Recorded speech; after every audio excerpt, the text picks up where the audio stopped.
बिस्मिल्लाहिर्रहमानिर्रहीम। मैं धुनी वाले आलू बना रहा हूँ शाम को खाने के लिए, नाश्ते के लिए शाम के, और खाने के अंदर भी इस्तेमाल किया जा सकता है। मैंने ये 1 चाय का चम्मच जो है पिसा हुआ ज़ीरा डाला है, और 1 चाय का चम्मच मैंने लाल मिर्ची पाउडर डाला है, और इसके अंदर मैं नींबू निचोड़ दूँगा। सिर्फ ये 2 चीज़ें, और नमक।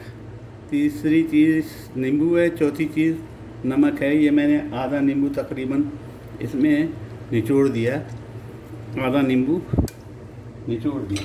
और इसमें मैं नमक डालूँगा,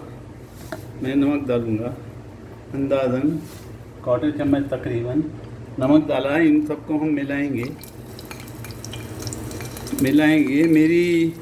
मैंने नीचे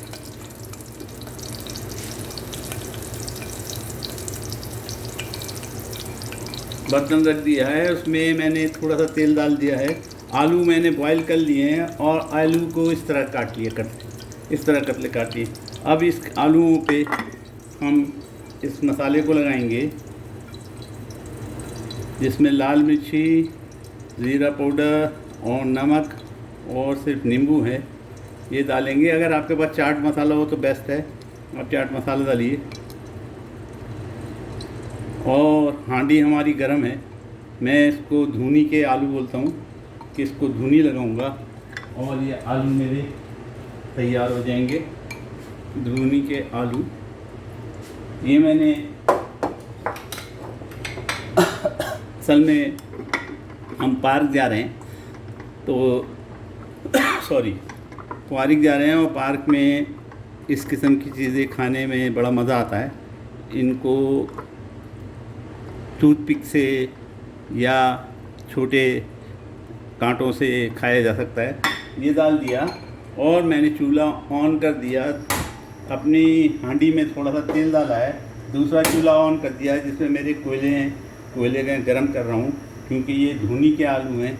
इसको मैं धुनी लगाऊंगा, मैं इसको धुआं लगाऊंगा।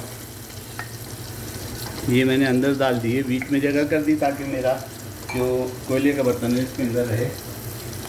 2 कतरी पानी डाल के तमाम मसाला जो है मैं उसको अंदर कर दूंगा, मसाले को, ताकि मसाला जो है आलूओं पे लग जाए। धुनी के आलू, याद रखिए, ये धुनी के आलू हैं। अब मैंने इसके अंदर, मेरे दूसरे चूल्हे पे कोयले गर्म हो रहे हैं, वो उसके अंगारे इसमें डालूँगा। इसके अंदर अंगारे डाल दिए मैंने, और ये अंगारों के मैं बीच में रख दूँगा। ये अंगारे ने धुआं देना शुरू कर दिया है। हम इसको ढाँक देंगे। तेल ऑलरेडी इसके अंदर है, कोई चीज़ डालने की ज़्यादा ज़रूरत नहीं है। और अगर आप चाहें तो ऊपर से थोड़ा सा ऑयल भी टपका सकते हैं या बटर टपका सकते हैं, लेकिन मुझे कोई ज़रूरत नहीं है, क्योंकि वो नीचे ऑयल है, वो उस पर लग रहा है, और वो पक जाएंगे। ये दम पे तैयार हो जाएगा। धुनी के आलू हैं, बहुत टेस्टी बनते हैं, आप भी बनाइएगा, और मुझे दुआओं में याद रखिएगा। धुनी के आलू अभी निकालूंगा तो मैं बताऊंगा। दूसरी तरफ मैं अब गोश्त तैयार करता हूँ।